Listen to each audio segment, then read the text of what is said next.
High প্রিয় শিক্ষার্থীরা, সূত্র বুঝলে অঙ্ক একেবারে সহজ আর সহজ।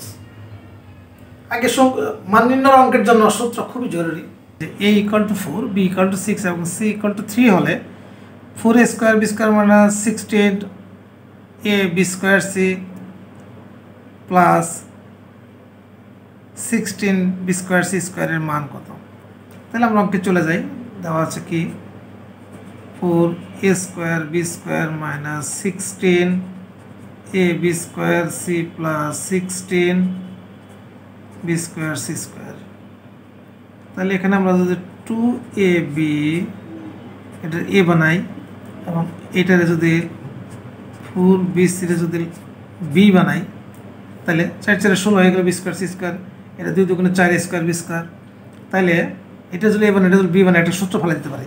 তাহলে a² minus formula 2 into a into b plus b²।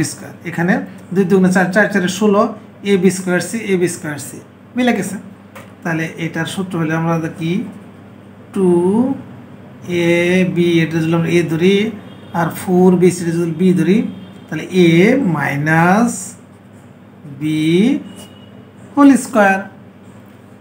তাহলে এটাকে আমরা যদি মান বসাই দেই, 2 ইন্টু a এর মান 4, b এর মান 6, 4 ইন্টু b এর মান হলো 6, c এর মান হলো 3 হোল স্কয়ার।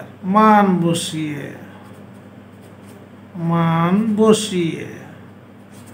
প্রিয় শিক্ষার্থীরা, আমরা বেসিক থেকে শিখতে চেষ্টা করতেছি। বেসিক থেকে আমাদের জিনিসটা শিখলে বুঝে আসে, অনেক দিন মনে থাকে। তাহলে এখানে 4 2 8, 6 8 48 মাইনাস 4 6 24, 3 24 72, 48 মাইনাস আছে 72। তাহলে 48 72 থেকে 48 বিয়োগ করতে হবে, যেহেতু 72 মাইনাস। তাহলে আমরা যদি 24 2 48, 3 24 72, তাহলে আমাদের থাকতেছে কত? মাইনাস 24 তারপর হোল স্কয়ার।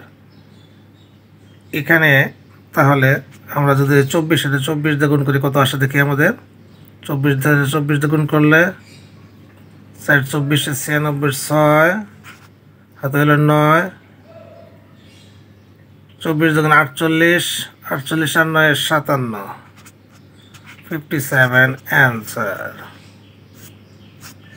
তাহলে আমাদের অ্যান্সার চলে আসলো কত? 5576। আশা করি বুঝতে পেরেছেন। এদের অঙ্ক রেগুলার পেতে হলে আমাদের পেজটাকে ফলো রাখেন। যারা ইউটিউব থেকে দেখছেন তারা চ্যানেলটাকে সাবস্ক্রাইব করেন। ভালো থাকবেন, সুস্থ থাকবেন। আসসালামু আলাইকুম।